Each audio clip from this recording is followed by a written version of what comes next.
Hey guys, let's talk wake baits.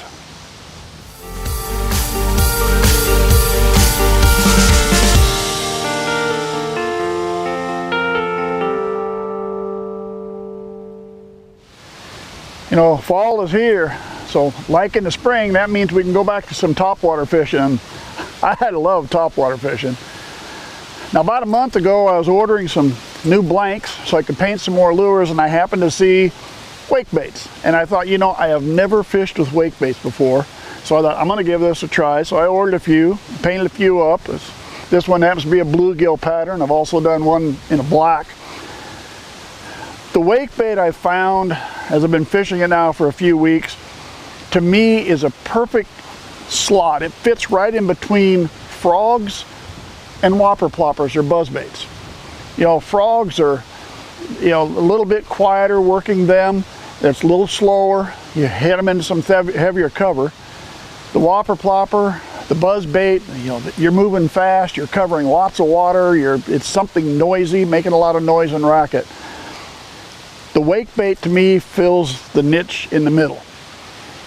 I'll move it fast enough so I'm still covering water, and I can cover some water in a hurry and move myself down, but it's not as noisy and it's not making as much disruption as I'm getting from the whopper plopper or the buzz bait. So for me, the wake bait has filled that niche in between the frog and the whopper plopper. So how do I fish the wake bait? You know, I consider this to be a reaction bait, just like I do a square bill or a chatterbait. So I'm going to fish this the same way I fish those. Now, whenever I'm doing a reaction bait, you can reel this straight in and you'll catch fish. You can reel a crankbait or a chatterbait in and you'll catch fish. But anytime you can add movement or something to elicit the strike, it's going to make it better for you. In a square bill, I'm going to see if I can move it left, move it right, bring it up, bring it down, change the speed. Chatterbait the same way. Now, I can't really move this up and down because it's a wake bait, we're doing the surface, but I can change the speeds, I can make it faster, I can make it slower.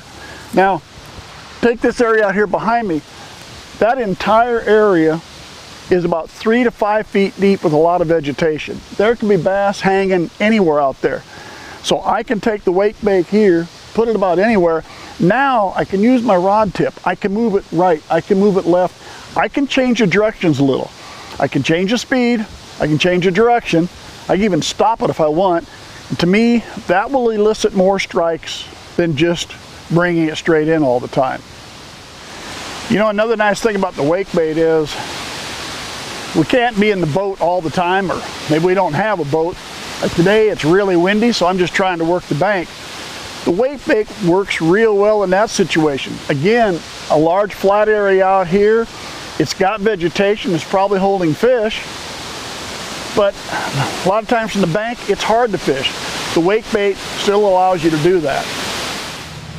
Now, one thing I like about the wake bait is the action it gives. Now, admittedly, the only ones I've tried are the blanks that I purchased and painted myself, so I haven't purchased any other brands from any other dealers. But here I noticed it has a ton of action with the tail. There's a lot of movement there, causing a lot of vibration, and that vibration can be felt from a long way away by those bass, so they know something's moving out there. So I really do like the action that the wake bait gives you. One other thing I want to cover in case you get into changing hooks or doing stuff from lures you purchase. I always put the wide gap hooks on my lures. I like the wide gap hooks. I figure once you hook a fish, you hang on to it a little better. I'll put that on all my square bills. One thing I have noticed fishing the wake bait with this, the wide gap hook does tip in just a little at the nose.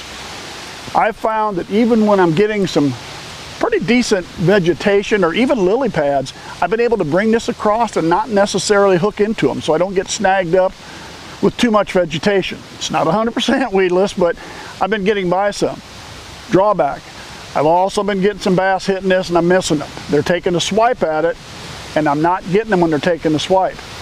Now, you go purchase wake baits, odds are they're not going to have wide gap hooks, they're going to have round bend hooks. Round bend hooks are a lot better when bass are swiping at it and still get a shot at them. The round bend hook may grab a little more vegetation than this one will, but the odds are once a fish takes a swipe at it, you got a better chance of hooking him.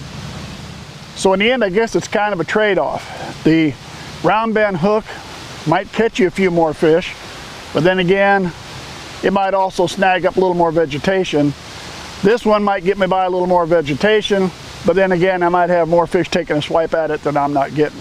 So guys, if you do not have any wake baits in your tackle box, I'm gonna suggest to go out and get a couple. I am so happy I tried these. I love topwater fishing anyway, but working with these the last 2 weeks, I've caught quite a few fish with them, so I've been impressed. I can't wait for next spring. I think that's gonna just be a blast, and I'm looking forward to it. Anyway, thanks for sticking with me. Subscribe to our channel if you would. Hope to see you again real soon.